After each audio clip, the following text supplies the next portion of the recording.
Ce qu'on ne dit pas sur le marché européen de l'électricité. Source de cette analyse. Rapport du ministère de l'Économie et de la Transition énergétique et Cour des comptes. AREN, acronyme de Accès régulé à l'électricité nucléaire historique. Il s'agit d'un mécanisme français qui permet aux fournisseurs alternatifs d'acheter de l'électricité nucléaire à EDF à un tarif régulé. Ce dispositif vise à favoriser la concurrence sur le marché de l'électricité en France. La mise en place d'un marché européen de l'électricité a soumis les prix français, historiquement bas grâce au nucléaire, à une logique de marché intégré. Dans ce cadre, le prix de l'électricité est désormais aligné sur les coûts marginaux des sources les plus chères, souvent les centrales à gaz ou à charbon utilisées en Allemagne. Cette structure de prix a parfois été perçue comme favorisant les industriels allemands qui ont historiquement bénéficié de subventions pour les énergies renouvelables tout en externalisant les coûts climatiques. En parallèle, la France, avec son électricité nucléaire à faible coût, a vu cette compétitivité réduite sur un marché où le prix de gros est harmonisé sur les coûts de production les plus élevés du réseau interconnecté.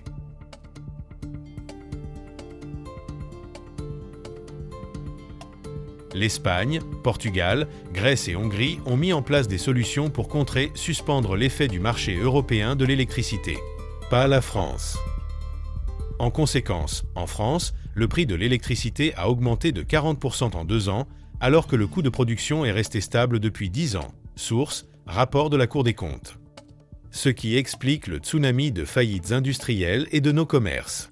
Cela représente 30 milliards de profits pour les intermédiaires dans le secteur de l'électricité qui ne produisent pas, ils achètent notre électricité à l'Europe, qui nous la revend avec une marge colossale. EDF vend l'électricité à 42 € le mégawattheure, tandis que les intermédiaires nous la revendent entre 120 et 350 € le mégawattheure via les fournisseurs d'énergie, créant ainsi des bénéfices monstrueux pour des oligarchies au sein de l'UE.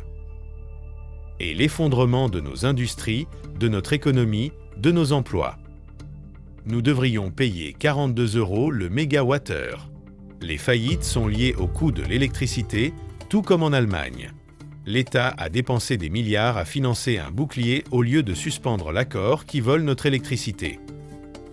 Le coût du bouclier spécifique à l'électricité en France a été évalué à environ 43 milliards d'euros en 2023. Ce dispositif visait à limiter la hausse des tarifs de l'électricité qui a augmenté pour les ménages et les entreprises afin de contrer les augmentations liées au marché européen de l'énergie. Source, rapports officiels du ministère de l'Économie et de la Transition énergétique. L'économie et l'industrie ne sont pas compatibles avec l'idéologie. Merci de votre attention. Pensez à partager cette information pour sensibiliser autour de vous. Abonnez-vous pour découvrir plus de conseils sur la gestion de votre épargne, les omertas et les enjeux économiques qui vous concernent directement. Ensemble, prenons les meilleures décisions pour protéger notre patrimoine et l'avenir de la France.